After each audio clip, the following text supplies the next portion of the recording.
kekuatan kita. Sebab apa? Dengan kita mengambil ibrah ini, kita akan tahu kita duduk di Malaysia ini menerima Islam tanpa susah payah. Dia beza tau. Kita ada anak-anak kan, dia beza. Kalau kita bagi semua kepada anak-anak, apa akan berlaku?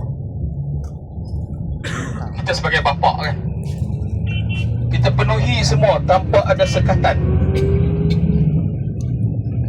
Maksudnya dalam comfort zone sangat.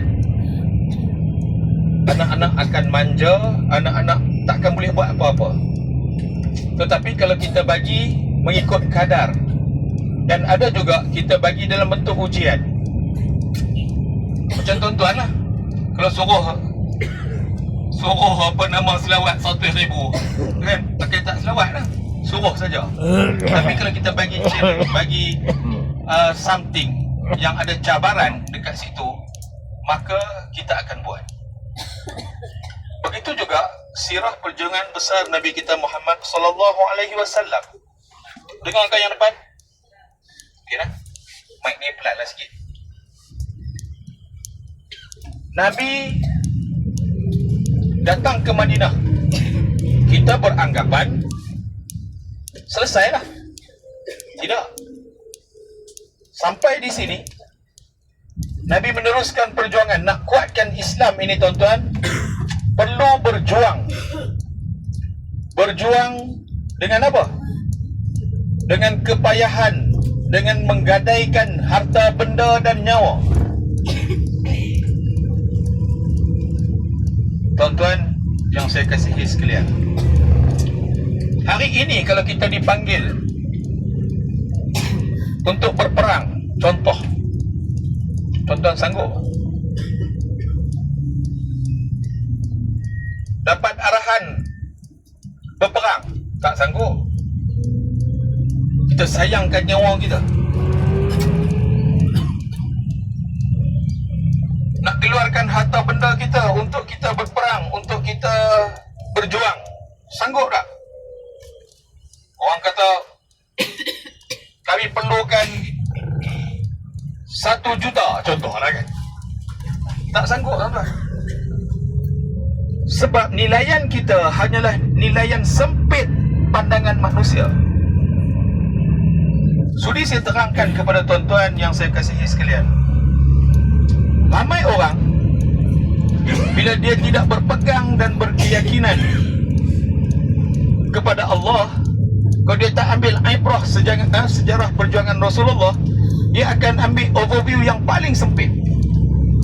Dia akan letakkan 10 tahun dia punya vision, nak ada rumah sebiji, nak ada kereta mewah sebiji, kan? Sampai jadi trend anak muda hari ni pakai apa nama, Honda, ha? Biar papa asal bergaya. Tak sama dengan orang-orang lama, nampak papa tapi kaya, kan? Nampak macam papa tapi kaya. Sebab dia tak gunakan, sebab dunia hari ni viral lah, nak tunjuk. Sebab dalaman kita ini, dalamanlah yang akan merubah segala-galanya. Perjuangan Rasulullah SAW ini meletakkan perjuangan susah payah, sanggup bergadai nyawa, sanggup meletakkan harta benda di hadapan, sehingga di rumah Rasulullah SAW di Madinah itu, bila sahabat pergi untuk nak minta roti, tak ada tuan-tuan. Hanya ada 3 biji kurma yang ditaruh, yang disimpan untuk berbuka puasa tuan-tuan.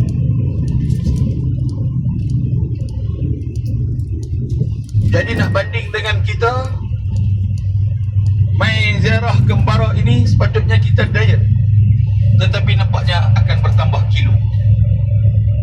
Ala kulli hal, tak apalah. Nak buat macam mana, dah makan lalu, makan je lah. Cumanya tolong ambil ibrah ini untuk dibawa balik dan diamalkan di bumi Malaysia.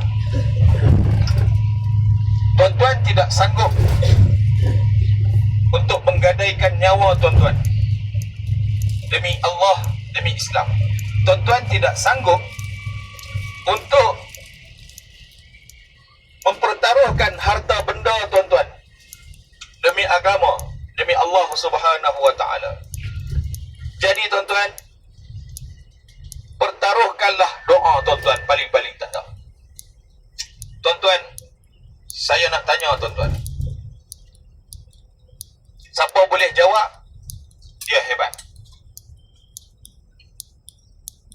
Ada dua benda, dua titisan yang Allah paling suka sekali. Apa dia? Saya nak tahu titisan yang pertama, apa dia yang Allah paling suka? Ya?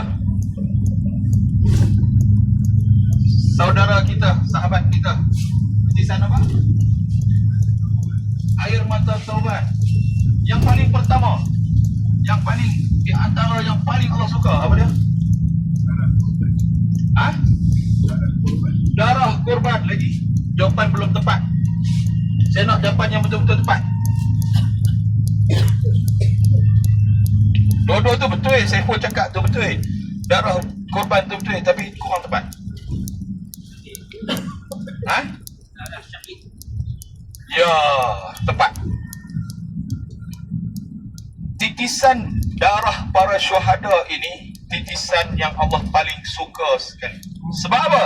Dia sanggup korbankan nyawanya demi Allah Subhanahu wa ta'ala, demi nak mempertahankan agama Islam itu sendiri. Sebab dia tahu, Allah tahu tak ramai manusia yang sanggup. Seperti mana Ismail sanggup mempertaruhkan dirinya untuk disembelih oleh ayahnya sendiri.